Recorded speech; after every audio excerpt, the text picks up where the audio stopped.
let's start with distinguish between SN1 and SN2 mechanism.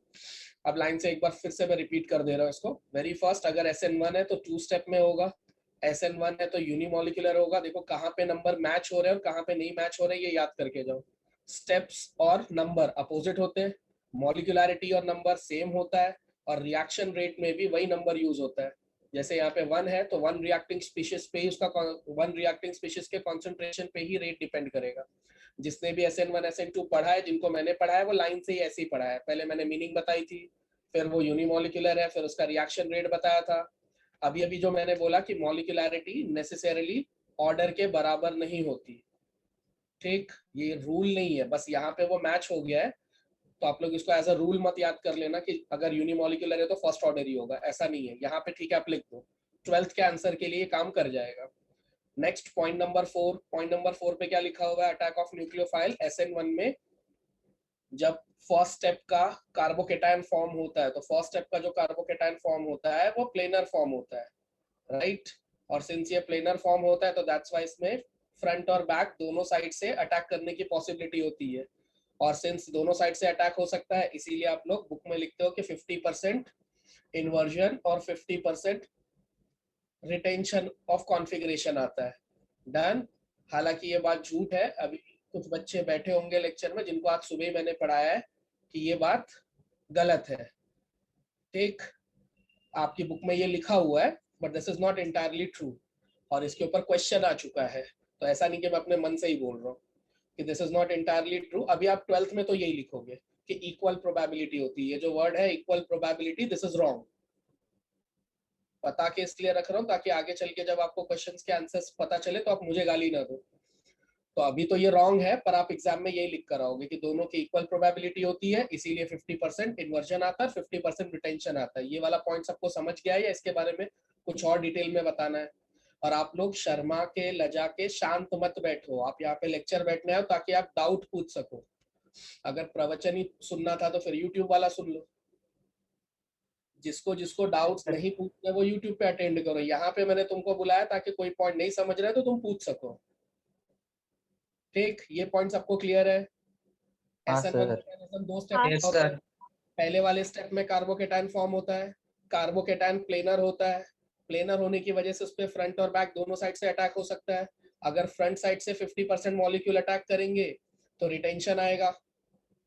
ठीक, 50% जो front से attack करेंगे वो रिटेंशन ऑफ कॉन्फ़िगरेशन लाएंगे. रिटेंशन ऑफ कॉन्फ़िगरेशन का मतलब वैसा ही कॉन्फ़िगरेशन जैसा स्टार्टिंग में था. स्टार्टिंग में भी न्यूक्लियोफाइल फ्रंट पे था ना, तो जो लोग फ्रंट से अटैक करेंगे वो पहले जैसा ही कॉन्फ़िगरेशन ले आएंगे. और 50% मॉलिक्यूल कहाँ से अटैक करेंगे? बैक साइड से. वो लोग क्या फॉर्म करेंगे? Inversion of configuration. क्योंकि जब 50% मॉलिक्यूल बैक, मॉलिक्यूल से मेरा मतलब है न्यूक्लियोफाइल, 50% न्यूक्लियोफाइल जब बैक साइड से अटैक करेंगे तब जो कॉन्फ़िगरेशन आएगा वो ओरिजिनल रिएक्टेंट के कॉन्फ़िगरेशन का उल्टा होगा. इसीलिए हम लोग उसको बोलते हैं कि उन लोगों ने इन्वर्जन ऑफ कॉन्फ़िगरेशन लाया. तो जो लोग फ्रंट से अटैक करेंगे वो क्या लाएंगे? रिटेंशन. मतलब जैसा स्टार्टिंग में था वैसा ही कॉन्फ़िगरेशन लाएंगे. और जो लोग बैक साइड से अटैक करेंगे वो लोग क्या लाएंगे? इन्वर्जन. इसका मतलब कि ऐसा स्ट्रक्चर आएगा जो स्टार्टिंग वाले स्ट्रक्चर का उल्टा होगा. डन. बट ये पॉइंट रॉन्ग है, ऐसा नहीं होता. याद रहेगी ये बात. अभी के लिए फिलहाल आप करा जाना कि हाँ इक्वल प्रोबेबिलिटी होती है. Technically that is not correct. SN2 में तो आपको पता है कि सिर्फ बैक साइड अटैक ही हो सकता है. डन. बैक साइड अटैक ही होता है इसके अंदर. इनफैक्ट पूरा SN2 उस एक वर्ड पे ही डिपेंड करता है, बैक साइड अटैक पे ही डिपेंड करता है. नेक्स्ट, इसके ट्रांजिशन स्टेट में आपने देखा है 2 स्टेप होता है. पहले स्टेप में कार्बोकेटायन फॉर्म होगा और सेकेंड स्टेप में वो कार्बोकेटायन न्यूक्लियोफाइल से बॉन्ड बना लेता है. ये पॉइंट भूलना मत. दूसरा, इसका तो 1 स्टेप ही ट्रांजिशन स्टेट होता है जिसमें simultaneous bond breaking and bond formation takes place. याद है? simultaneous bond breaking yes sir. and bond formation takes place.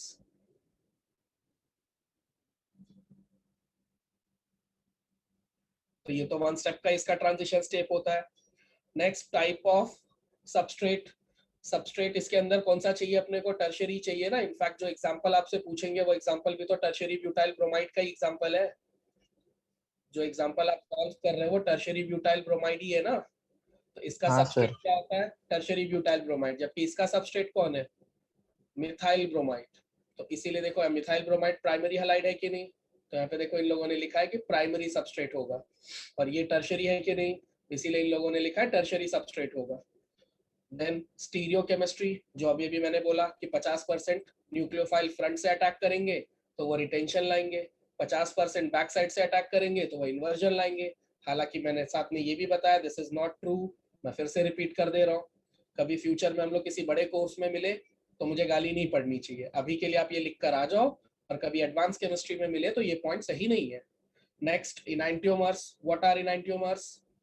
Optical active forms. Optical active forms, इसका यहाँ पे जो लिखा है ना रेसमिक मिक्सचर, ये भी रॉन्ग है। आप लेकिन 12th में यही लिख कर आओगे, रॉन्ग मैं रियलिटी के बेसिस पे बोल रहा हूँ, पर आप 12th में यही लिखोगे कि हाँ रेसमिक मिक्सचर बनता है, यहाँ पे रेसमिक मिक्सचर नहीं बनता, एक का अमाउंट थोड़ा सा ज्यादा होता है, ठीक। तो आप लिख दो यहाँ पे रेसमिक मिक्सचर बनता है। क्यों रेसमिक मिक्सचर बनेगा? क्योंकि 50% अगर डेक्स्ट्रो बनेगा तो 50% लीवो बनेगा ना। अगर मान लो इन्वर्जन वाला डेक्स्ट्रो बना तो रिटेंशन वाला लीवो बनेगा, दोनों में से कोई एक डेक्स्ट्रो होगा तो कोई एक लीवो होगा, तो दैट्स व्हाई मिक्सचर रेसमिक हो जाएगा। बात हालांकि रॉन्ग है। हाँ sir. This is forms opposite enantiomer, ये इतना इंपॉर्टेंट पॉइंट नहीं है, ये पॉइंट बहुत इंपॉर्टेंट है, नेक्स्ट क्वेश्चन में वापस से यूज होने वाला है। इसके लिए कौन सा सॉल्वेंट चाहिए? Polar solvent. कोई बताएगा क्यों चाहिए पोलार सॉल्वेंट?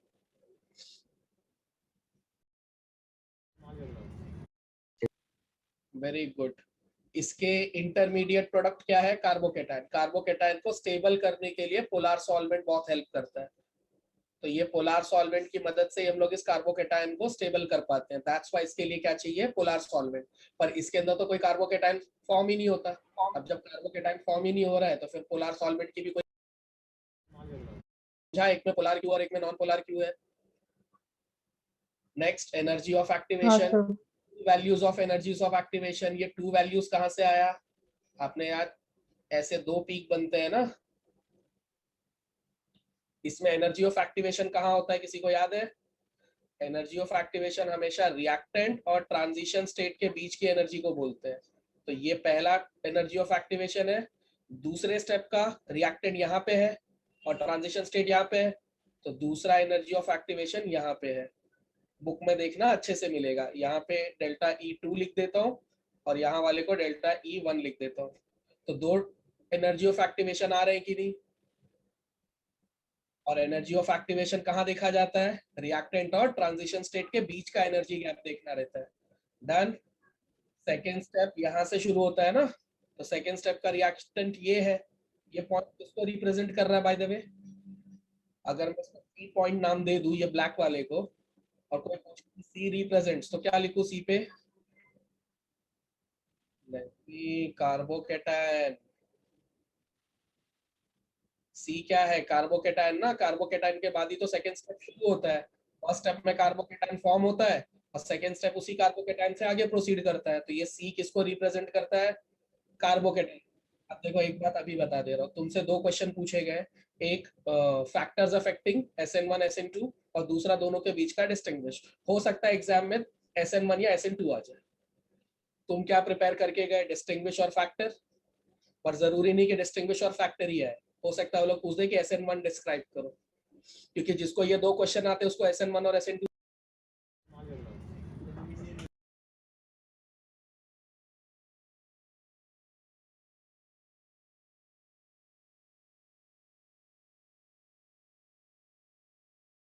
टॉपिक पे आएगा, और वही का वही सवाल आ जाए ऐसा जरूरी नहीं है। तो अब यहाँ पे इतना सारा आपने SN1 SN2 पढ़ा, और हो सकता है एग्जाम में कुछ और ही पूछ दे, क्यों हो रहा है रेसिमिक मिक्सचर, किसमें बैक साइड अटैक अलाउड है, किसमें नहीं है, अलाउड है तो क्यों अलाउड है, नहीं अलाउड है तो क्यों नहीं अलाउड है, 2 मार्क के लिए बताओ। समझा? तो जिसको ये सारे पॉइंट्स याद है, इसी में से किसी एक पॉइंट पे वो लोग क्वेश्चन बनाएंगे, राइट? Yes sir. 10 तक हो गया। पॉइंट नंबर 11, हाँ। इंटरमीडिएट। ऑफ कोर्स अभी अभी बताया मैंने, कार्बोकेटाइन बनता है इसके अंदर कोई इंटरमीडिएट नहीं होता, क्योंकि एक ही स्टेप में सब हो जाता है ना, बॉन्ड ब्रेकिंग फॉर्मेशन सब एक ही स्टेप में हो जाता है। यहाँ पे न्यूक्लियोफाइल, वीक न्यूक्लियोफाइल चलेगा, पर यहाँ पे स्ट्रॉन्ग न्यूक्लियोफाइल चाहिए। कोई बताएगा क्यों?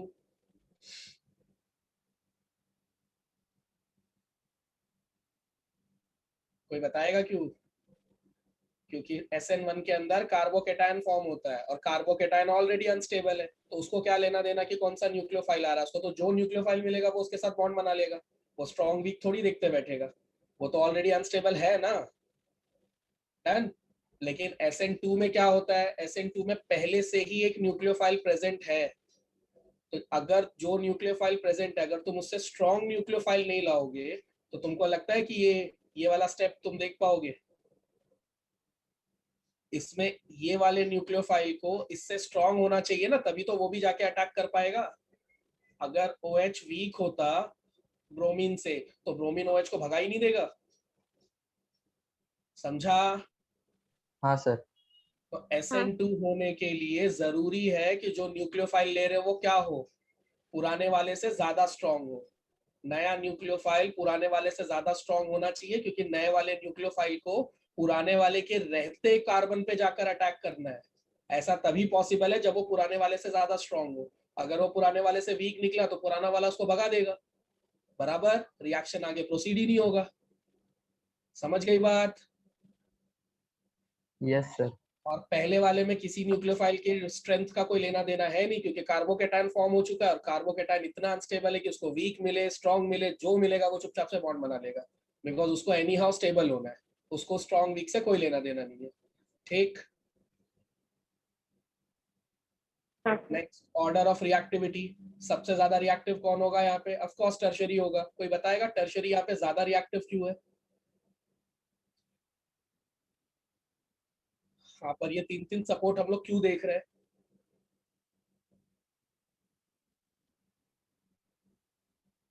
Because SN1 goes through carbocation mechanism, और कार्बोकेटायन में स्टेबिलिटी रूल क्या है? Tertiary is more stable then secondary is more stable then primary. समझा? तो यहाँ पे कार्बोकेटायन का फॉर्मेशन हो रहा है ना, तो कौन सा कार्बोकेटायन ज्यादा स्टेबल है? Tertiary. Tertiary which is more stable then primary. समझा? SN2 में प्राइमरी क्यों ज्यादा रिएक्टिव है?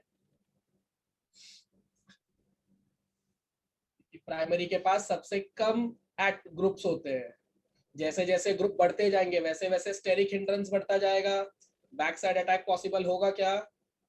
अभी देखो, नहीं। अगर मैं ये सर्कल को ऐसा बड़ा करते जाऊं, तो तुमको लगता है यहाँ पे बैक साइड अटैक के लिए जगह बचेगी? नहीं। तो सबसे छोटे ग्रुप किस में प्रेजेंट होते हैं? प्राइमरी में ही ना। प्राइमरी वाले पे, हाँ। समझा?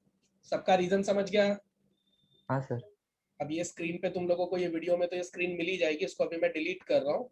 अब जो अगला क्वेश्चन है तुम्हारा, अगला क्वेश्चन है शॉर्ट आंसर टाइप 2 वाला क्वेश्चन है ना, 3 मार्क्स वाला। तो रुक जाओ, मैं यहाँ पे दिखा रहा हूँ तुमको।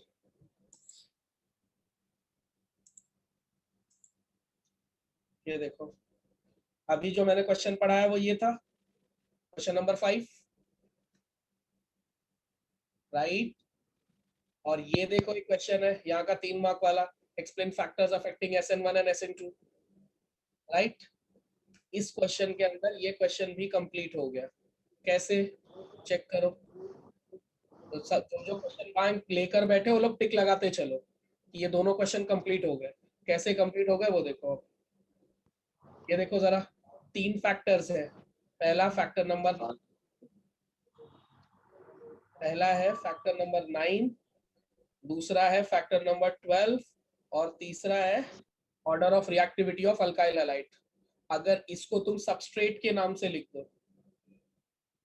ये 3 फैक्टर्स है जो तुम्हारे अगले क्वेश्चन के आंसर बन जाएंगे। क्या पूछा है उसने? Which are the factors which affect what?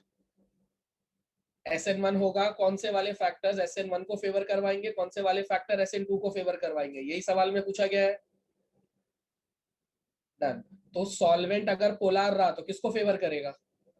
SN1 को, राइट। न्यूक्लियोफाइल अगर स्ट्रॉन्ग रहा तो किसको फेवर करेगा? SN2 को। और सबस्ट्रेट अगर टर्शरी रहा तो किसको फेवर करेगा? SN1 को। SN1 को। और अगर सबस्ट्रेट प्राइमरी रहा तो किसको फेवर करेगा? SN2। डन। तो यही 3, मतलब इसी क्वेश्चन के अंदर तुम्हारा दूसरा क्वेश्चन भी कंप्लीट हो गया 3 मार्क वाला। ठीक।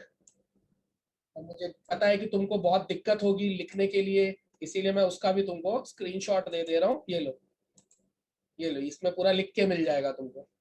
तुमको पूरा लिखा हुआ चाहिए ना, एज इट इज। तो वही 3 फैक्टर्स यहाँ पे भी है, बस खाली दुनिया भर की इंग्लिश इसके अंदर भर दी गई है।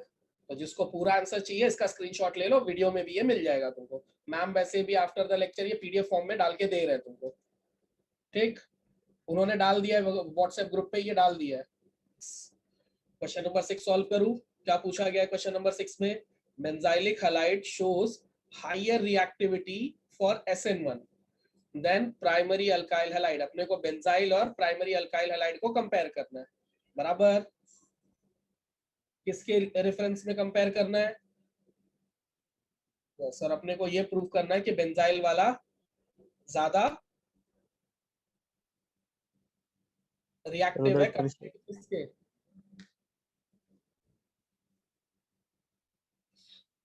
कंपेयर टू किसके? यस, चलो अब देखो, पहले अपने को ये पता है कि 1 बाय 1 पहले बात SN1 के रेफरेंस में करनी है, राइट?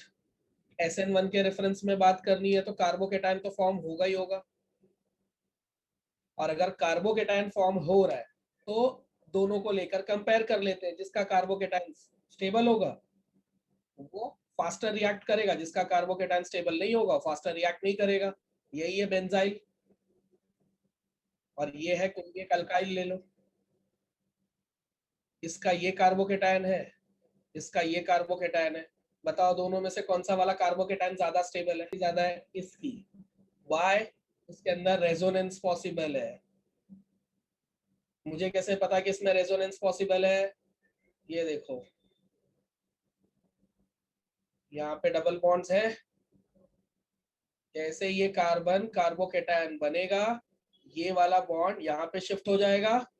अगर ये वाला बॉन्ड यहाँ पे शिफ्ट हो गया तो ये मॉलिक्यूल कैसा हो जाएगा? यहाँ पे डबल बॉन्ड बन गया, ऊपर वाला कार्बन सेटिस्फाई हो गया कि नहीं? और वो पॉजिटिव चार्ज कहाँ आ गया? यहाँ पे, राइट? अब ये पॉजिटिव चार्ज को हेल्प करने के लिए ये वाला यहाँ शिफ्ट हो जाएगा, तो अब पॉजिटिव चार्ज दूसरी जगह शिफ्ट हो जाएगा। अब यहाँ पे डबल बॉन्ड आ गया तो अब ये पॉजिटिव चार्ज कहाँ आ जाएगा? यहाँ पे, राइट? अब इस पॉजिटिव चार्ज को हेल्प करने के लिए ये वाला बॉन्ड यहाँ शिफ्ट हो जाएगा। देख रहे हो, इलेक्ट्रॉन्स कंटिन्यूअसली मूव कर रहे हैं और पॉजिटिव चार्ज पूरे मॉलिक्यूल में डिस्पर्स होते जा रहा है। और अगर पॉजिटिव चार्ज पूरे मॉलिक्यूल में डिस्पर्स होते जाएगा तो किसी भी कार्बन को पॉजिटिव चार्ज नहीं झेलना पड़ेगा। अब ये डबल बॉन्ड वाला वापस यहाँ पे आ जाएगा, यहाँ पे डबल बॉन्ड नहीं रहेगा ना, वो शिफ्ट हो गया। अब ये फिर से पॉजिटिव चार्ज हो गया, राइट? हाँ सर।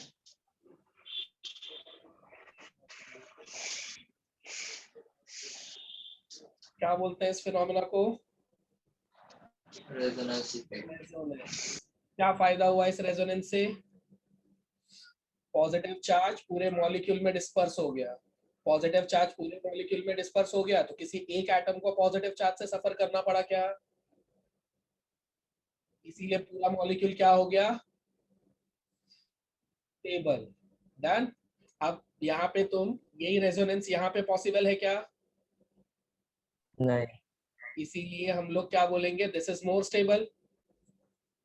और अगर ये ज्यादा स्टेबल है तो ऑफ कोर्स है कि ये SN1 के लिए हायर रिएक्टिविटी दिखाएगा। मिल गया अपने को आंसर। हाँ थोड़ा सर। सा इंग्लिश यूज करके लिख लोगे। Yes sir. Yes sir. Benzylic halide shows higher reactivity by SN1. Why? Because benzylic halide forms stable carbocation. तो अगर वन वर्ड में आंसर देना रहे तो मैं बोलूंगा दिस फॉर्म्स स्टेबल कार्बोकेटायन।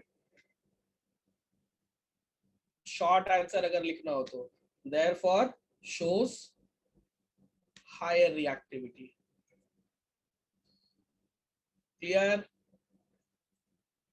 दूसरे वाले के लिए इसी का अपोजिट लिख देना, ठीक?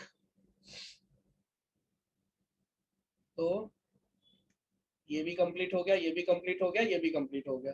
Now let's move on to explain aqueous alkaline hydrolysis of tertiary butyl bromide. कौन सा है ये? SN1। SN1 मुझे कैसे पता कि SN1 ही होगा? एग्जाम में अगर ये गलती आपसे हो गई तो आप कैसे अपने आप को बचाओगे भाई? कोई क्लू होना चाहिए ना। यहाँ पे तो चलो मैंने करेक्शन कर दिया, एग्जाम में कैसे करेक्शन करोगे? कभी भी याद रखो, जब जैसे ही पहले तो ये क्वेश्चन में इंपॉर्टेंट क्या है वो देखो। इस क्वेश्चन में इंपॉर्टेंट है, इसने तुमको सीधे सीधे SN1 बोला ही नहीं, तो सबसे पहले तो उसका वो स्टाइल नोट करो। उसने SN1 बोला क्या? नहीं। यही मैंने साल भर में पढ़ाते टाइम भी तुम लोगों को बोला था कि वो लोग ऐसा पूरा SN1 SN2 लिख कर नहीं देते हैं। Alkaline hydrolysis. अब इसके आगे दो ही ऑप्शंस है, या तो मिथाइल ब्रोमाइड आएगा एग्जाम में, या तो टर्शरी ब्यूटाइल ब्रोमाइड आएगा। जैसे अभी एक बच्चे से गलती हो गई, आपसे ना हो, इसके लिए क्या याद रखना है? तुरंत स्ट्रक्चर बना लो। अगर लेस क्राउडेड बने तो समझ जाना एक ही स्टेप में निपटा देंगे, और एक ही स्टेप में निपटा दोगे तो कौन सा होगा? अपोजिट ना, SN2। बोला ना मैंने, अगर एक स्टेप में हुआ तो 2। ठीक, यहाँ पे दुनिया भर की क्राउडिंग दिख रही है, तो एक स्टेप में तो ये निपटने से रहा, तो ये 2 स्टेप में जाएगा। तो यहाँ पे आप लिखोगे SN1। पहले तो आप नाम गैस मार लोगे। अब फटाक से इसका एक क्विक रिवीजन दे रहा हूँ। SN1 में क्या क्या पॉइंट्स थे, जल्दी जल्दी देख लो। पूरा इंग्लिश वाला पार्ट नहीं का कंप्लीट करूंगा मैं, सिर्फ एक्सप्लेन कर रहा हूँ।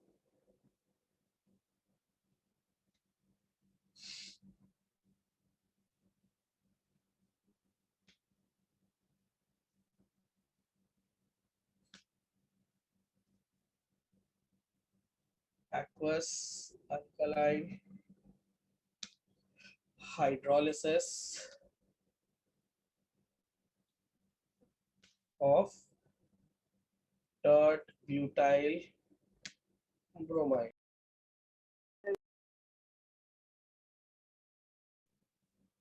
SN1 मैकेनिज्म,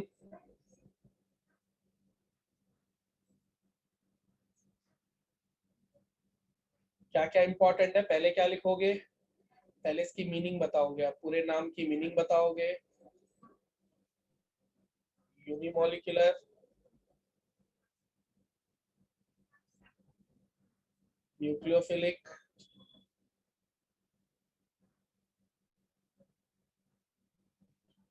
सब्स्टिट्यूशन,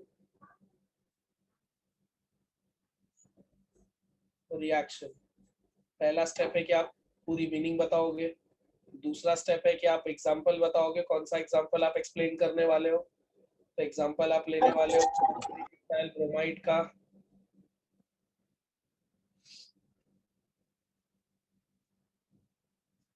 इसको एक्सचेंज कर देना है आपको।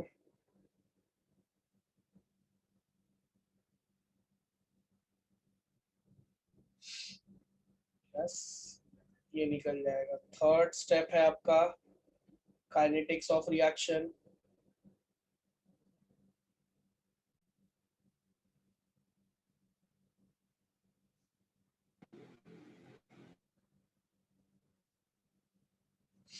काइनेटिक्स ऑफ रिएक्शन पे आप बताओगे रेट किस पे डिपेंड करेगा। तो ऑफ कोर्स रेट एक पे ही डिपेंड करता है।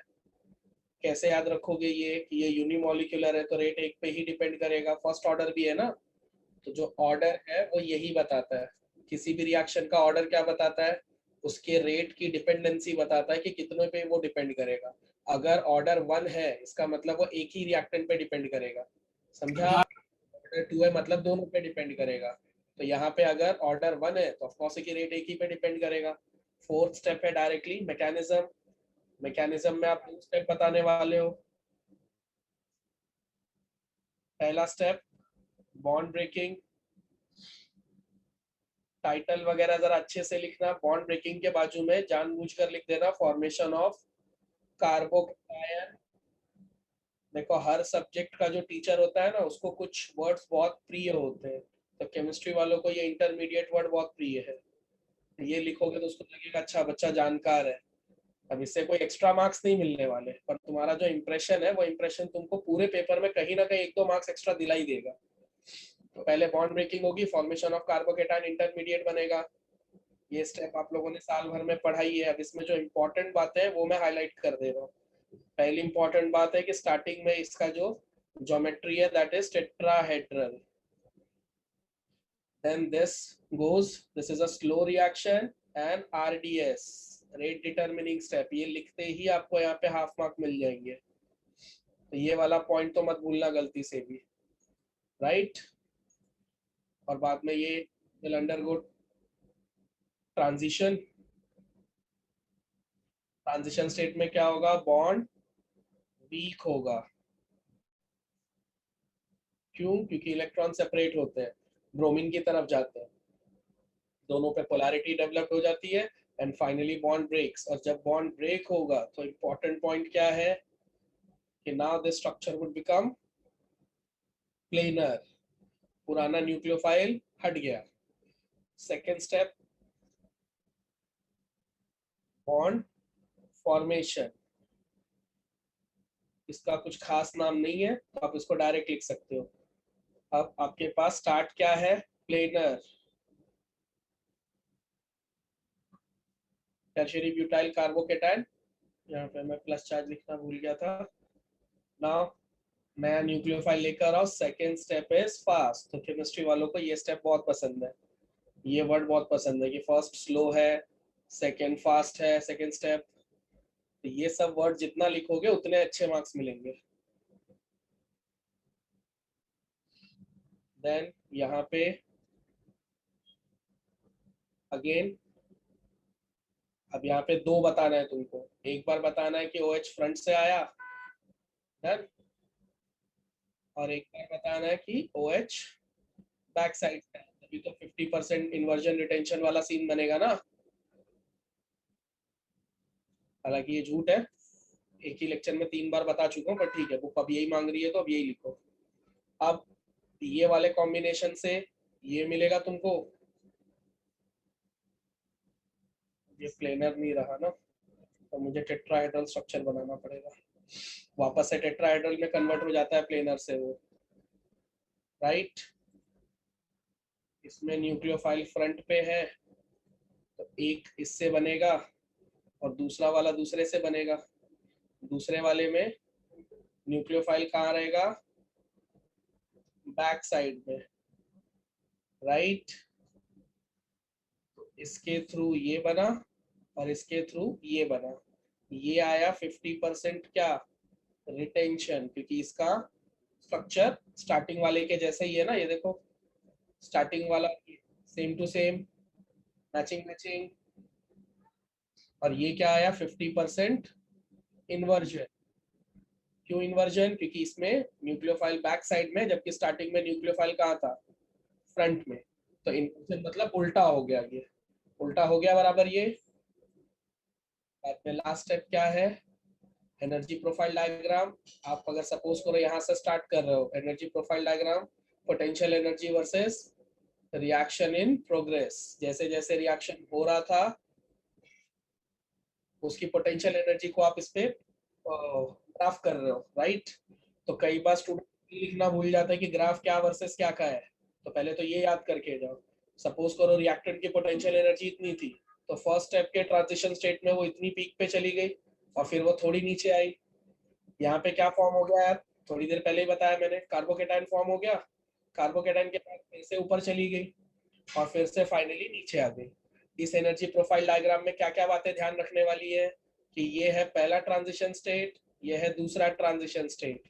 तो सबसे पहली बात क्या ध्यान रखनी है कि सेकेंड ट्रांजिशन स्टेट फर्स्ट वाले के नीचे आना चाहिए, दोनों सेम हाइट पे नहीं होने चाहिए, पहले पॉइंट ये। दूसरा पॉइंट क्या है,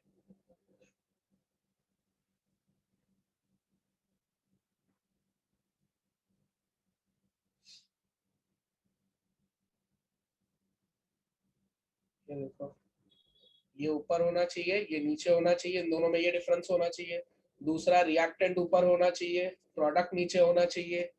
डन, भले ये रफ ग्राफ है पर इतना हर एग्जामिनर चेक करेगा, ऊपर नीचे का डिफरेंस, अगर तुम इसको थोड़ा टेढ़ा मेढ़ा बना दोगे वो चलेगा, पर डिफरेंस दिखना चाहिए, ठीक। दूसरी बात, ये जो बीच में कार्बोकेटाइन बना है, ये कार्बोकेटाइन रिएक्टेंट के ऊपर होना चाहिए। तो सारी चीजों को मैं ब्लू कलर से हाईलाइट कर रहा हूँ, ये देखो, ये इसके ऊपर होना चाहिए, डन, ये इसके नीचे होना चाहिए, ठीक, ये इसके नीचे होना चाहिए, इसमें कहीं कोई गलती मत करना, अगर ये गलती करोगे तो इसके 0 मार्क्स मिलेंगे तुमको। तो ये रफ है, ये सोचकर बच्चे कैसा भी बनाकर आ जाते हैं, पर ये डिफरेंसेस आपको रखने हैं। अब सारे डिफरेंसेस का नाम भी देना है तुमको, जैसे ये तो अभी भी बताया मैंने, ट्रांजिशन स्टेट से लेकर रिएक्टेंट के डिफरेंस को क्या बोलते हैं हम लोग, ये दोनों ब्लू वाले डिफरेंसेस क्या है। अभी एक क्वेश्चन सॉल्व किया बेटा हमने, एनर्जी ऑफ एक्टिवेशन है, ये पहली एनर्जी ऑफ एक्टिवेशन है, ये दूसरी एनर्जी ऑफ एक्टिवेशन है, right right. Yes yes sir. Yes sir. और रिएक्टेंट से लेके प्रोडक्ट तक का जो एनर्जी डिफरेंस है वो क्या रहेगा, डेल्टा एच। ठीक, तो ये पूरा हो गया आपका एनर्जी प्रोफाइल डायग्राम। इसको ABCD पहले नाम दे देना और उसको बाजू में लेबलिंग कर देना, जैसे this is your point A, this is your point B, this is point C, this is D and this is E। तो यहाँ पे A क्या है, रिएक्टेंट का पोटेंशियल एनर्जी। अच्छे से लिख कर आना, मेरी तरह मत लिखना, मेरे को खुद को अच्छे मार्क्स नहीं मिले थे, तुमको भी नहीं चाहिए, तो मेरे जैसा लिखना। और मेरे से अच्छे मार्क्स लाना चाहते हो तो जरा ढंग से लिखना। D E, ये मैंने शॉर्टकट में सारे लिख दिए, आप लोग थोड़ा प्रेजेंटेबल स्टाइल में लिखना। रिकॉर्डिंग में ये आपको मिल ही जाएगा पूरा स्क्रीन, तो अभी मेरे को ये आपको शो करके कोई मतलब नहीं है, आप लोग देख लेना रिकॉर्डिंग में। गायब करूँ इसको, चलिए चलते हैं हम लोग अगले क्वेश्चन पे। जिसको अभी के अभी चाहिए हो वो स्क्रीनशॉट ले सकता है। नेक्स्ट, कितने क्वेश्चंस हो गए, ये डन, ये डन, ये भी खत्म हो गया, ये भी खत्म हो गया, 4 क्वेश्चंस डन हो गए। Now yes next sir. Conversions है। How are following conversions carried out. किसी को ये पता है क्या है कि इसमें ये जूम इन जूम आउट कैसे होता है, मैं कब से ट्राई कर रहा हूँ, मेरे से हो नहीं रहा है। हालांकि मैंने नीचे नहीं देखा, अब मुझे मिल गया है, कृपया सजेशन ना दें, मुझे मिल चुका है। नीचे हो रहा था, मेरी नजर ही नहीं गई, मैं ऊपर ढूंढ रहा था इतनी देर से। और जो भी मेरे पे हंस रहा है उसको पाप लगेगा, 2 मार्क्स कम मिलेंगे। याद रखना, मैं ऑनलाइन श्राप भी देता हूँ। और ये ज्यादा याद रखना कि मैंने श्राप बोला है, शराब नहीं बोला है। ग्लास ग्लास निकाल के मत बैठ जाना, तो सर हो ही जाए फिर। यहाँ क्या क्या बनाना है अपने को, प्रोपीन से 1 आयोडो प्रोपेन, ये रहा मेरा प्रोपीन, ये बोल रहा है 1 आयोडो प्रोपेन बनाने के लिए, राइट। तो आयोडीन लाना है, अल्कीन के अंदर आयोडीन लाने का एक ही तरीका है, HI के साथ ट्रीट करो। तो क्या दिक्कत है, एकदम सिंपल रिएक्शन तो है। ये यहाँ से क्या HI,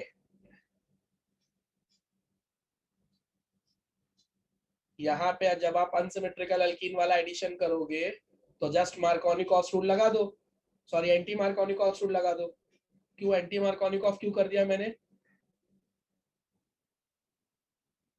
अनसिमेट्रिकल अल्कीन में तो दोनों लग सकते हैं ना, तो मैंने पहले मार्कोनिकॉफ बोलकर अपना आंसर चेंज क्यों कर दिया, क्योंकि प्रोडक्ट में उसने 1 पे मांगा है, राइट। तो प्रोडक्ट में अगर वो 1 पे मांग रहा है मेरे से, तो एंटी मार्कोनिकॉफ के अकॉर्डिंगली जाना पड़ेगा ना। यस और no, yes sir. Yes sir. जाऊंगा तो नेगेटिव पार्ट यहाँ चला जाएगा 2 पे, पर वो तो अपने से 1 आयोडोप्रोपेन मांग रहा है ना। तो 1 आयोडोप्रोपेन के लिए कहाँ होना चाहिए ये, फर्स्ट नंबर। फर्स्ट पे होना चाहिए, मतलब किसके अकॉर्डिंगली जाना है, एंटी मार्कोनी। बराबर। तो एंटी मार्कोनिकॉफ रूल लगा दो, आ जाएगा यहाँ पे आयोडीन और यहाँ पे CH2 हो जाएगा। यस और no, yes sir. Negative part को ज्यादा हाइड्रोजन वाले कार्बन के पास लेकर जाना है, तो यही करना पड़ेगा ना। चलिए जोक्स अपार्ट, ये वाला रिएक्शन जो मैंने लिखा है वो रॉन्ग है। क्यों रॉन्ग है, क्योंकि ये आंसर सिर्फ एंटी मार्कोनिकॉफ रूल से ही आ सकता है। बट दिक्कत ये कि एंटी मार्कोनिकॉफ रूल सिर्फ HBr के केस में ही लगता है, HI और HCl में एंटी मार्कोनिकॉफ रूल लगता ही नहीं है। तो ये क्वेश्चन दिया ही इसलिए है ताकि आप मुंह उठाकर HCl दे सामने वाला या HI दे, आप सीधा सीधा मुंह उठाकर एंटी मार्कोनिकॉफ रूल लगा दे और फिर अपना भी मुंह काला करवाएं और मेरा भी। आप में से जितने लोगों को मैंने पढ़ाया है पूरा पॉइंट टू पॉइंट लिखवा के दिया है। ये भी लिखवा के दिया है कि HCl और HI के केस में एंटी मार्कोनिकॉस रूल ऐसा क्यों होता है, इसके केस में एंटी मार्कोनिकॉस रूल क्यों नहीं लगता है, HBr के केस में ही क्यों लगता है। एक एक पॉइंट लिखवा के दिया है मैंने। और जो लोगों ने 11th से मेरे साथ पढ़ा था, जब वो 11th वाला अल्कीन चैप्टर का नोट्स देखेंगे तो चुल्लू भर में तो मेरे ख्याल से नहीं आओगे, इतना बड़ा शरीर नहीं बैठेगा, बाल्टी भर पानी ट्राई करना। लेकिन 11th में तो पूरा पेज लिखवा के दिया है मैंने तुमको। यहाँ पे तो सिर्फ तुमको गैस मारना था कि नहीं नहीं एंटी मार्कोनिकॉफ के अकॉर्डिंगली नहीं जाना है। मैंने तो तुमको ये तक लिखवा के दिया कि क्यों नहीं जाना। ठीक, तो बहुत बहुत धन्यवाद हर साल की तरह इस बार भी मेरी उम्मीदों पे पानी फेरने के लिए। चलिए अब आ जाते हैं सवाल पे कि अगर आपको आयोडीन चाहिए तो आप एंटी मार्कोनिकॉफ रूल डायरेक्ट नहीं लगा सकते, पर तुमको आयोडीन चाहिए किस पे, फर्स्ट पे। तो अब तुम मजबूर हो, एंटी मार्कोनिकॉफ तो तुमको लगाना ही पड़ेगा, क्योंकि अगर एंटी मार्कोनिकॉफ नहीं लगाओगे तो फर्स्ट पे ये आएगा ही नहीं हैलोजन। तो अब हम लोग जुगाड़ करेंगे। जुगाड़ ये है कि पहले HBr को ले आते हैं। HBr के केस में तो पॉसिबल है ना एंटी मार्कोनिकॉफ, आयोडीन के केस में पॉसिबल नहीं है। तो हम लोग एक काम करेंगे, हम लोग पहले HBr का ही रिएक्शन करेंगे। HBr का रिएक्शन करने से एटलीस्ट फर्स्ट वाले पे हैलोजन आ तो जाएगा कम से कम। डन। पर अब प्रॉब्लम ये कि सर लेकिन वो अपने से ब्रोमो प्रोपेन नहीं मांग रहा है सर, वो अपने से आयोडो प्रोपेन मांग रहा है। तो है ना दूसरा जुगाड़, अब हैलोजन एक्सचेंज कर दो। राइट, तो पहले प्रोटीन ले आओ और उसके बाद में आयोडीन लाने के लिए क्या करोगे, सोडियम आयोडाइडिन एसीटोन। याद आया? हाँ सर। कौन सा रिएक्शन है ये सोडियम आयोडाइडिन एसीटोन? Finkelstein. फिंकलस्टीन है क्या स्वाट से है? Sir, Finkelstein. मेरे को याद है ना, तुम्हारे भरोसे टिक कर रहा हूं मैं। हाँ सर। आ जाएगा प्रोडक्ट। अपने को पहुंच गए हाँ। कि नहीं जहाँ चाहिए था वहां पे? हमारे पूरे क्वेश्चन बैंक में HDA की यही एक क्वेश्चन मुझे सबसे ज्यादा पसंद आया है। समझा? ये क्वेश्चन है जो थोड़ा ढंग का है, क्योंकि इसमें 90% बच्चे HI लेके सीधा सीधा ऐड कर देंगे, पर ये एक स्टेप का रिएक्शन नहीं है, ये 2 स्टेप का रिएक्शन है। ठीक, अगर कोई ये बोले कि सर आप HBr वाला स्टेप कर ही क्यों रहे हो, क्योंकि मुझे फर्स्ट पे अगर ब्रोमीन चाहिए तो मुझे एंटी मार्कोनिकॉफ लगाना ही पड़ेगा, मेरे पास और कोई चॉइस ही नहीं है। समझा? तो इसीलिए मैंने पहले एंटी मार्कोनिकॉफ लगा के फर्स्ट पे हैलोजन का जुगाड़ कर लिया, और फिर जो हैलोजन को चेंज ही करना था ना, तो मैंने अपने हिसाब से चेंज कर दिया उसको। चेंज करने के लिए तो मेरे पास फिंकलस्टीन और स्वाट्स है। अब देखो इस क्वेश्चन में हो सकता है कि एग्जाम में वो क्या करे, एग्जाम में क्या करेगा, आयोडीन की जगह फ्लोरीन दे देगा। क्या? तो यहाँ पे तुमने फिंकलस्टीन लगाया, एग्जाम में हो सकता है स्वाट्स आ जाए। समझा? तो फर्स्ट स्टेप तो सेम ही रहेगा। आप खाली सेकेंड स्टेप में क्या कर देना, अरे 4 सॉल्ट के नाम बताए थे ना, हाँ। फ्लोरीन के 4 सॉल्ट, उसमें से कितने भी तुम हैलोजेंस को एक्सचेंज कर देना। ठीक है, मजा आया क्वेश्चन में? यस हाँ सर। आंसर नहीं याद आया था, मौत आए उसको, 2 साल पढ़ाया उसके बाद भी एंटी मार्कोनिकॉफ रूल जज नहीं कर पा रहे हो। ठीक, कोई अच्छी सी बाल्टी में पानी देखकर डूब मरे, या कोई ढंग का ठेला देखे बेटा। डन। चलिए ये क्वेश्चन भी डन हो गया। Okay, next is propene to 2 nitropropane. देखो इसमें भी बस इतना याद रखना है, direct nitration of alkene is not possible। बस ये तुमको याद रखना है। समझा? पहले वाले में क्या याद रखना है कि आप डायरेक्ट क्या नहीं करोगे, HI डायरेक्ट ऐड नहीं करोगे। इसके अंदर क्या सिखाया मैंने, डायरेक्ट HI ऐड मत करना। बराबर? पहले क्या बनाओगे, ब्रोमीन वाला, फिर ब्रोमीन और आयोडीन को एक्सचेंज कर दो। वैसे सेकेंड वाले में तुमको क्या याद रखना है कि फिर से तुम वही दिमाग लगाओगे। पहले तुम्हारे पास क्या होगा, प्रोपीन। ठीक, इसमें HBr ऐड कर दो। ओके, HBr ऐड करके CH3, इस बार मार्कोनिकॉफ रूल के हिसाब से जाना है। अब पूछो जल्दी से कि मार्कोनिकॉफ क्यों सर? लास्ट वाले में तो आपने एंटी मार्कोनिकॉफ लगवाया। सर अपने को सेकंड नंबर पे चाहिए। नाइट्रो वापस बोलो। नाइट्रोजन सेकंड पे चाहिए नाइट्रो को। हाँ, very good, nitro group second पे चाहिए, गॉड ब्लेस यू। तो अगर सेकंड हमने भी बोला। मार्कोनिकॉफ के अकॉर्डिंगली जाना है, देन अगर फर्स्ट पे चाहिए तो एंटी मार्कोनिकॉफ, और एंटी मार्कोनिकॉफ में कैसे गेस कर रहा हूँ सबको समझ गया? आपके Yes, देखो आपको कहाँ पे चाहिए, उसके अकॉर्डिंगली रूल लगा दो। अब पहले आप लोग ब्रोमीन लेकर आओगे और फिर आप लोग ब्रोमीन को एक्सचेंज करोगे AgNO2 के साथ। तो अब जाके ये जब ये दोनों एक्सचेंज हो जाएंगे तब आपको वो मिलेगा जो आपसे पूछा गया है, क्या? 2 नाइट्रो प्रोपेन। तो ये दोनों को बहुत अच्छे से करके जाना, क्योंकि ये दोनों टेढ़े क्वेश्चंस हैं। और आपके पूरे क्वेश्चन बैंक में अगर आपके चैप्टर के लेवल के हिसाब से देखा जाए तो सिर्फ यही 2 क्वेश्चन एकदम ढंग के क्वेश्चंस हैं, बाकी सब तो एकदम बोगस क्वेश्चंस है, टेक्स्ट बुक से सीधे सीधे आप आंसर निकाल सकते हो।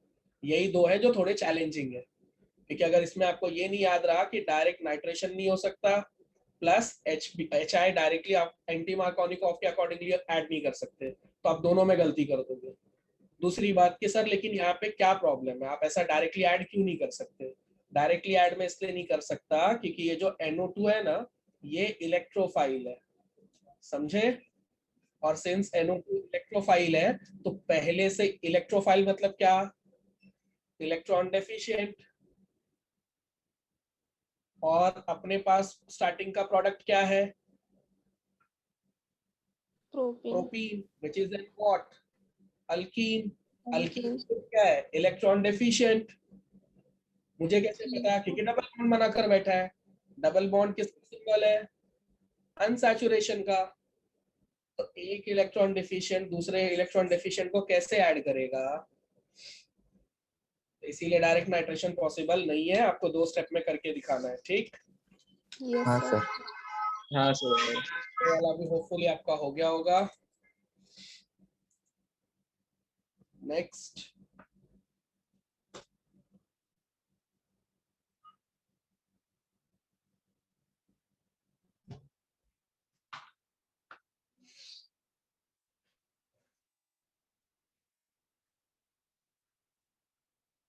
Benzene to biphenyl. Benzene to biphenyl, ये क्वेश्चन हम लोग कल कर चुके हैं। कैसे सॉल्व करोगे इसको? बाइफिनाइल मतलब तुमको 2 बेंजीन रिंग्स को कनेक्ट करना है।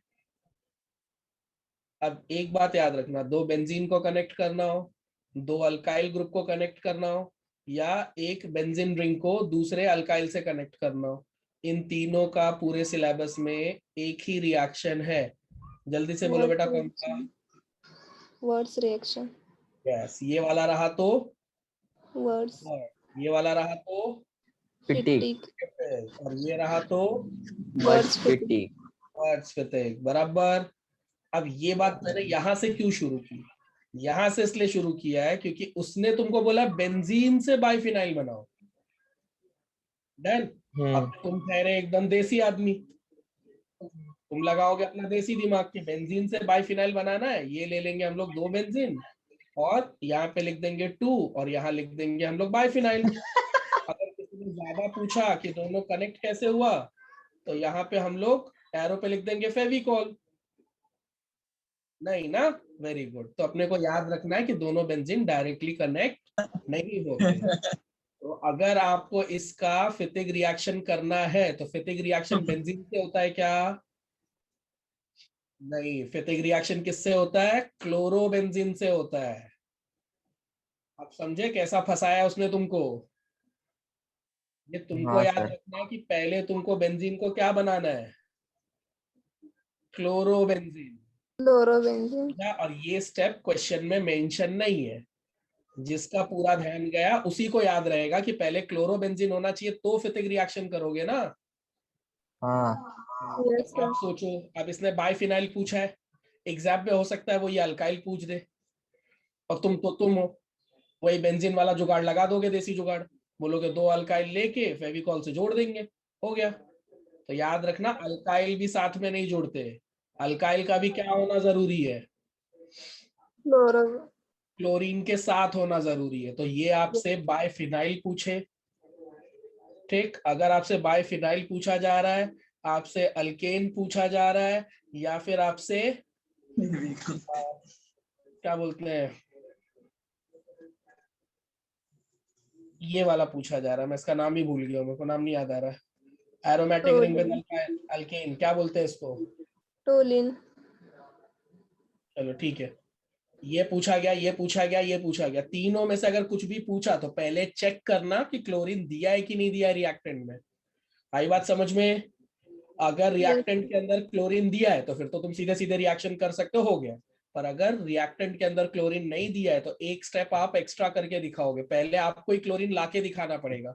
तो अब ये 2 स्टेप का रिएक्शन हो गया, समझा? 3 मार्क में क्यों आ रहा है ये, मार्किंग स्कीम से भी थोड़ा हाँ। अंदाजा लगाओ। तो पहले अगर आपको बाइफिनाइल बोला है तो पहले आप बेंजीन बनाओ। अब बेंजीन में पहला चैलेंज है कि अपने को क्या लाना है, क्लोरीन। क्लोरीन लाने के लिए ये आपने पढ़ा ही था, कल भी पढ़ा था हम लोगों ने, एनहाइड्रस AlCl3 ले लो, राइट। और फिर यहाँ पे क्या आ जाएगा, क्लोरोबेंजीन बन गया। सेकेंड स्टेप में क्लोरोबेंजीन को लो, 2 क्लोरोबेंजीन सोडियम के साथ में रिएक्शन कर दो, अब हो जाएगा ना। क्वेश्चन में मेन चैलेंज क्या था, बस बच्चे को ये याद रखना है कि बेंजीन यूज नहीं करना है, क्लोरोबेंजीन बनाना है पहले उसको, ठीक। चलो लिख लो जल्दी से ये भी, तो स्क्रीनशॉट ही ले लोगे ना, वीडियो ही देख लोगे। सर हाँ क्लोरीन की जगह पे दूसरा कौन सा हेलोजन नहीं हो सकता? हो सकता है, उसने क्लोरीन बोला तो मैंने क्लोरीन ही चलेगा ना पढ़ा दूसरा? था। हाँ तो है ना, अपने सिलेबस में तो ठीक सब है। है ना, ब्रोमीन के लिए भी है रिएक्शन। हाँ हाँ है सर। स्टेप याद रखना कि 2 स्टेप का रिएक्शन है। तो मेरी तरफ हाँ। से ये सबसे अच्छा क्वेश्चन है, क्वेश्चन नंबर 3। क्वेश्चन नंबर 3 के तीनों क्वेश्चंस अच्छे थे, ठीक। ठीक है सर। चलो क्वेश्चन नंबर 4 एकदम सिंपल क्वेश्चन है, व्हाट इज ग्रेनार्ड्स रिएजेंट। ये सब पूरा इसके ऊपर गांव की कहानी बता चुका हूँ, कब नोबेल प्राइज मिला, क्या नोबेल प्राइज मिला, तो उसके लिए नोट्स पढ़ लेना। अभी के लिए मैं बोलूंगा कि 3 बातें बता देना, जो अगर वो जो मैंने ईयर वगैरह दिया है, उसको नोबेल प्राइज कब मिला, उसका पूरा नाम बताया है वगैरह वगैरह, अगर लिख दोगे तो अच्छा है।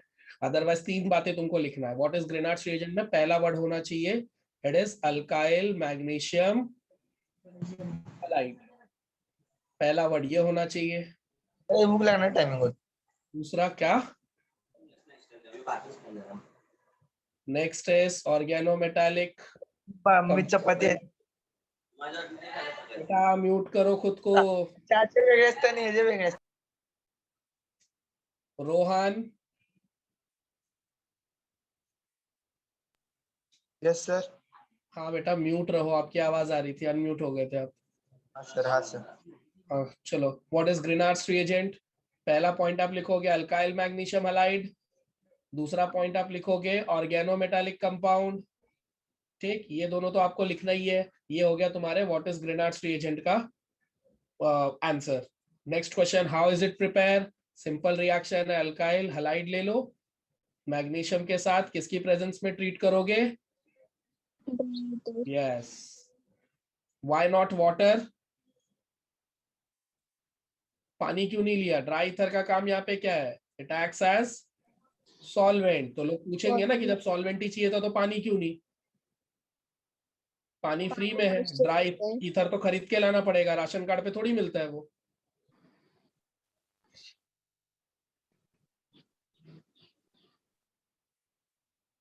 नहीं यार सब पढ़ाया है, थोड़ा तो भी साल भर पढ़ा करो। सर रिएक्शन रिवर्सिबल हो जाएगा। रिवर्सिबल हो जाएगा, ये पढ़ाया था फर्स्ट लेक्चर में, यहाँ के भी बताया था तुमको, यहाँ पे अल्केन बना देगा। अमोनिया वाले रिएक्शन में क्या बताया था तुमको मैंने, कि ग्रेनार्ड्स रिएजेंट अमोनिया के साथ रिएक्ट नहीं करता। और उसी टाइम पे मैंने नहीं बताया था कि वो रिएक्शन में यहाँ पे पानी होना चाहिए मेरे ख्याल से, क्योंकि पानी के साथ ये क्या करता है, अल्केन बना लेता है। तो अगर तुमको ग्रेनार्ड्स रिएजेंट बनाना है तो तुम गलती से भी यहाँ पे पानी नहीं डाल सकते, क्योंकि अगर पानी डाला और ग्रेनार्ड्स रिएजेंट बन भी गया तो ये पानी के साथ क्या बना लेगा? तो ग्रेनार्ड्स रिएजेंट टिकेगा? नहीं। This will get converted into alkane. अब ड्राई ईथर का ही सिलेक्शन क्यों हुआ पानी की जगह पे? क्योंकि ड्राई ईथर इनर्ट होता है, तो वो रिएक्ट नहीं करेगा ग्रेनार्ड्स रिएजेंट के साथ में। अब याद आई पूरी कहानी, लिखवा के दिया है यार तुम लोगों को, पॉइंट वाइज लिख के दिया। उतना टाइम एग्जामिनर से मांगना बेटा, मिल जाए तो मेरे को बताना, ठीक? मैं नहीं आऊंगा पेपर लेने, एग्जामिनर को बोलना। ये याद आ गया सबको? 2 सवाल के जवाब एक हाँ, साथ सर। में। पहला, पानी क्यों यूज नहीं कर सकते, दूसरा ड्राई ईथर ही क्यों यूज करते हैं। और आपको सुनकर मजा आएगा, उस क्वेश्चन का थर्ड वाला भी वही पॉइंट था, थर्ड वाला क्वेश्चन भी यही है। उसने क्या बोला है? Why are they prepared under anhydrous condition. यही कारण है, यही है उसका मेन कारण। एनहाइड्रस कंडीशन में क्यों बनाना पड़ता है? एनहाइड्रस कंडीशन मतलब क्या? Without water. क्यों बिना वाटर के उसको प्रिपेयर करना पड़ता है? क्योंकि विथ वाटर क्या बना लेगा वो? अल्केन।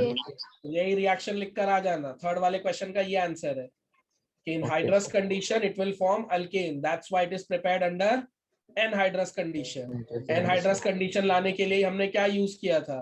Inert solvent. लेकिन इस बात का क्या प्रूफ है कि ये जो ड्राई ईथर है ये एनहाइड्रस है? ये कहाँ स्पेसिफाई हुआ कि ये खुद एनहाइड्रस है?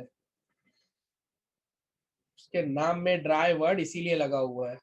ड्राई ईथर क्या है? सॉल्वेंट है ना, सॉल्वेंट कभी ड्राई होता है? तो यहाँ पे ड्राई वर्ड का कौन से सेंस में ड्राई वर्ड यूज किया गया? इसको छत पे सुखाया था ना रस्सी पे, तो ड्राई वर्ड कौन से सेंस में यूज हुआ है? इसी सेंस में कि इट इज विदाउट वाटर।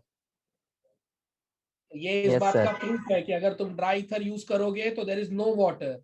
अगर कोई ये आर्ग्यूमेंट करे कि आपको कैसे पता कि इसमें पानी नहीं है, तो आपको बोलना इसीलिए तो उसको ड्राई ईथर बोल रहे हैं। तो यहाँ पे ड्राई ईथर को ड्राई बोलने के पीछे कारण क्या है? It has no amount of water, इसके अंदर 0.1% भी पानी नहीं होता, इसीलिए उसको ड्राई ईथर बोल रहे हैं। अदरवाइज कोई सॉल्वेंट थोड़ी कोई भी ड्राई हो सकता है। ठीक, हाँ सर। चलो अगला क्वेश्चन। माइक, जिसके यहाँ से आवाज आ रही है माइक म्यूट रखो बेटा।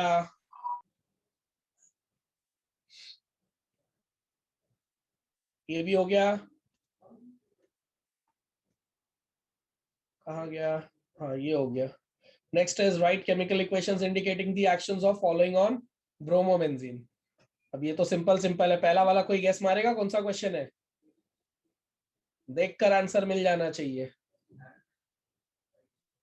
एनहाइड्रस AlCl3 नहीं याद आ रहा है? फ्रीडल क्राफ्ट्स रिएक्शन है। अगर नोट्स में देखोगे ना तो मैंने सर्कल कर करके दिया है कि ये दिख जाए बेटा तो समझ जाना फ्रीडल क्राफ्ट्स रिएक्शन है। Friedel Yes, crafts sir. Reaction 2 होते हैं, अल्काइलेशन, Acylation. असाइलेशन। अल्काइलेशन में अल्काइल क्लोराइड यूज होता है, यहाँ पे कोई तो भी केमिकल दे देंगे तुमको।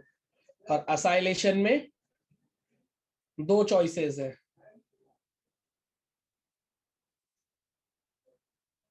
पहला असाइल क्लोराइड और दूसरा एसिटिक एनहाइड्राइड।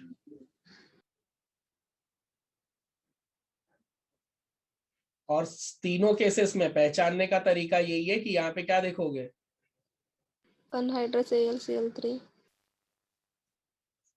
वो दिखा, मतलब ये कौन सा रिएक्शन है?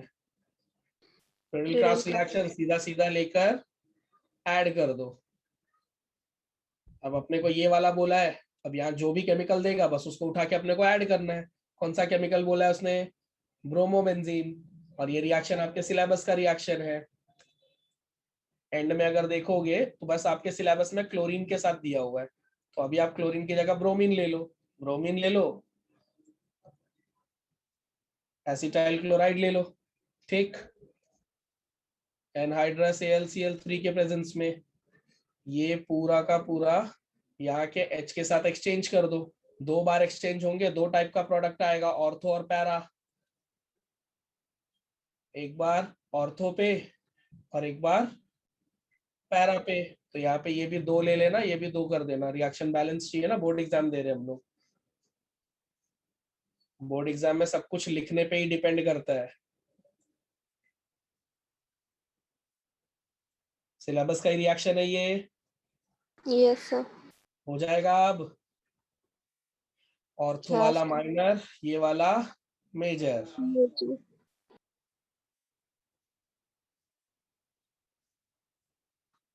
डन, पहला वाला क्वेश्चन सॉल्व। अब Yes, दूसरा और sir. तीसरा वाला भी सिलेबस का ही क्वेश्चन है। दूसरे हाँ, और सर। तीसरे में भी वही करना है। फ्यूमिंग H2SO4, इसी को ओलियम के नाम से भी पढ़ाया जाता है। सेम स्टाइल में इसको भी सॉल्व करना है।